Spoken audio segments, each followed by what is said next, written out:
What's up, folks? This is Justin from Books, Bricks, and Boards. And if you've been watching the channel, that D&D started for me in the 80s, but it didn't stop with D&D. D&D was just the tip of the iceberg. Just the tip. And so I like to try lots of different games. As a result, I have a lot of options on my shelf. Unfortunately, like most DMs, my players typically want to stick with one system for a long period of time. But this past Sunday, I experienced the same problem that DMs have experienced since the beginning of the game. I had a couple players that couldn't make it on short notice, so it's noon. I've got a game that starts at 2. What am I to do? Well, I'll tell you what I did. I grabbed my Crown and Skull book, got my PDF opened up, started printing off some materials, and I had a game ready to go by 2 o'clock when my players got there.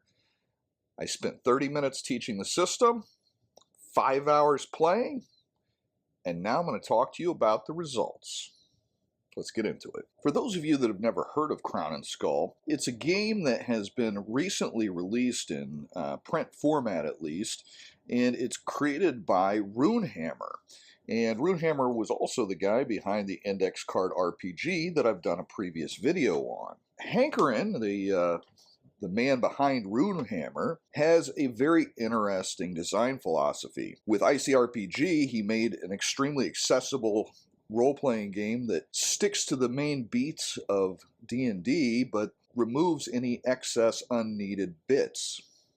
While with Crown and Skull, he's pretty much tossed that all out the window. What makes it different?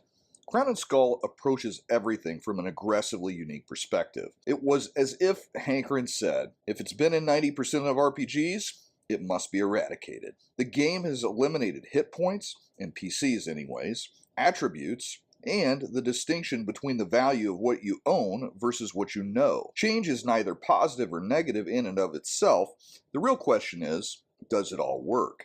The answer to that is a resounding yes. We played a 5-hour session last Sunday, traveling from Rivergate to Ruinmore and exploring the depths thereof. But you want to hear the crazy part? I only had 2 hours to prepare, including printing maps, creating pre-gens, and creating player reference sheets as you see in front of you. Despite that, our game went so well that they all agreed that our next session, with absences, they want to revisit these heroes and this game. Conan, what is best in life? To entertain your players, see them rolling before you, and to hear the appreciation for an impromptu game. So how does it all work? To be honest, pretty smoothly. To start with, instead of HP, all damage is reflected in lost item or skills, which must be narratively explained. For example, one player kept losing their helm as attrition damage. This was at different times explained as it being knocked off, thrown aside for better vision, or damaged and in need of repair. Same with skills. When our party member lost his climbing skill, it was explained as pulling a muscle while avoiding being smashed by an attack. On the flip side, when players attack, they just roll damage. No to hit necessary. When being attacked, players roll a defense check. So no attack rolls on either side. Everything's player facing. With the lack of attributes, it becomes abundantly clear that picking the right skills will be of the utmost importance. Without a good evade skill, a hero will often be out of luck and eating a large chunk of attrition damage. Then there is the customizable equipment and spells purchased with the same hero points as your core abilities and skills. It creates a value economy where you really can weigh the loss of a sword against the loss of a sailing skill. So how is it for solo play?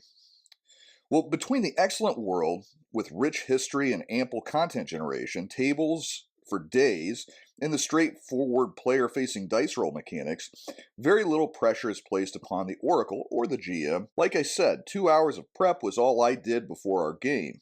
Random travel encounters, random dungeon creation, and monsters that have a built-in tactics AI to determine their actions, and you may have one of the best solo options outside of those that were designed specifically for solo from the ground up. How I used it.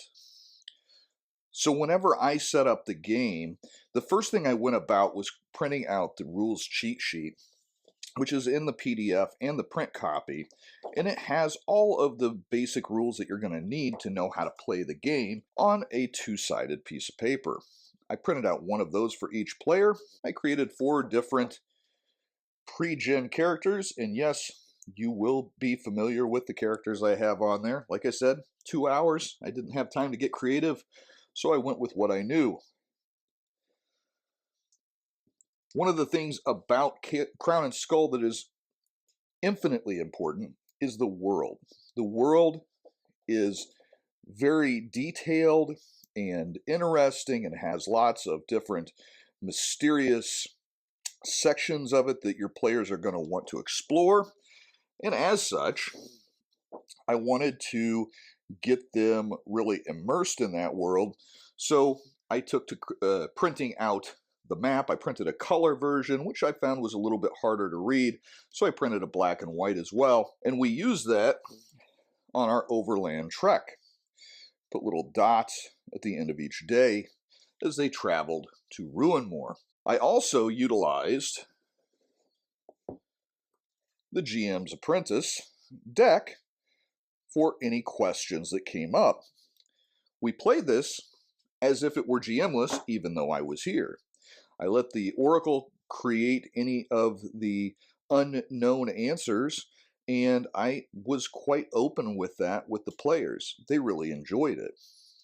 So even though I ran this as a group game, I got a good feeling of what it would be like to run it as a solo player. One thing that I will say about the game that is not a positive, some of the editing was a little bit difficult, and if I only had access to the print copy, I would have been quite frustrated.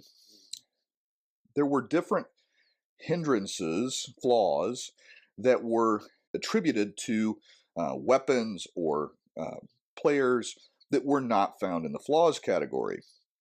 There was one that was actually listed under the companions.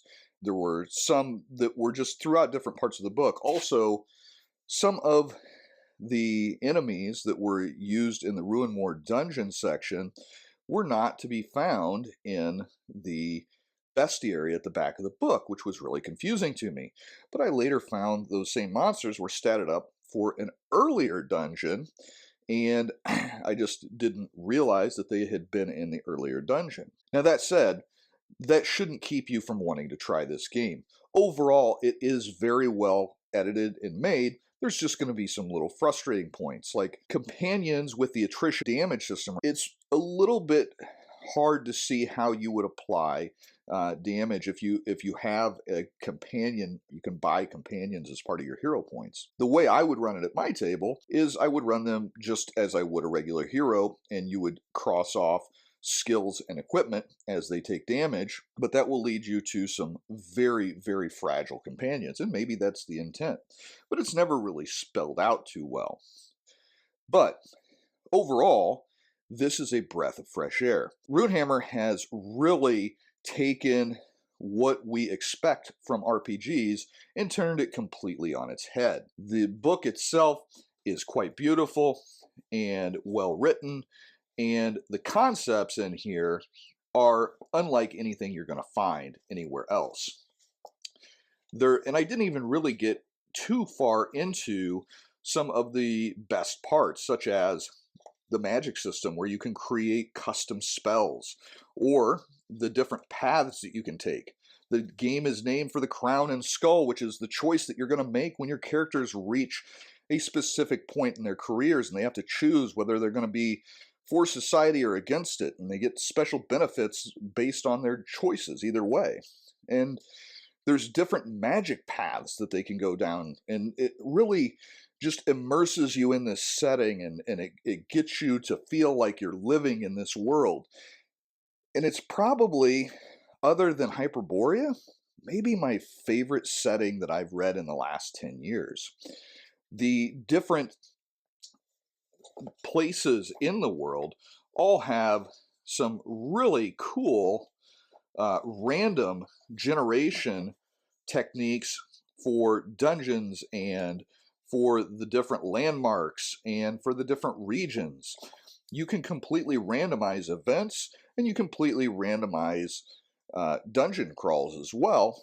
and you can come up with some really crazy results. My players, on their trip from Rivergate to Ruinmore, ran across a dwarf that had been trapped under a blanket of snow, and that had avalanche had hit his little hovel that he was living in, and they ended up saving him. They found a group of soldiers that were experiencing some problems. They almost got accosted by some elves, and they participated in some revelry with some frogkin, all before they got to Ruinmore. When they got to Ruinmore, they greatly enjoyed delving into the depths and making roll after roll, trying to find their way to the next section, and quite frequently finding themselves very near death. Crown and Skull is definitely not going to be a game where a 5e player that's used to never having repercussions or death be on the horizon, that's going to be tough for them, because Crown and Skull is gritty. You're going to be at risk of dying anytime, and you're not going to be worried about balanced encounters because there aren't any. If he dies, he dies.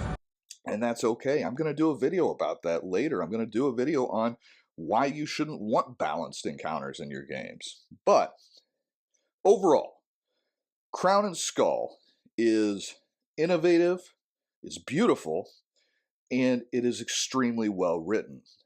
And because of that, I can forgive some of the minor editing flaws, because Runehammer is a creative at his best, making things that we've never dreamed of and allowing us to explore that very twisted and strange mind of his at our tables, and we appreciate him for it. So that's my thoughts on Crown and Skull. I would love to hear yours. If you've played the game or read about it, or you're planning to play the game, let me know in the comments what you think.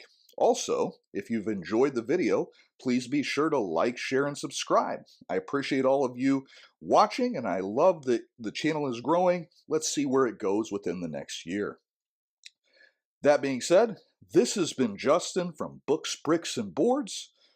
Good gaming, and God bless.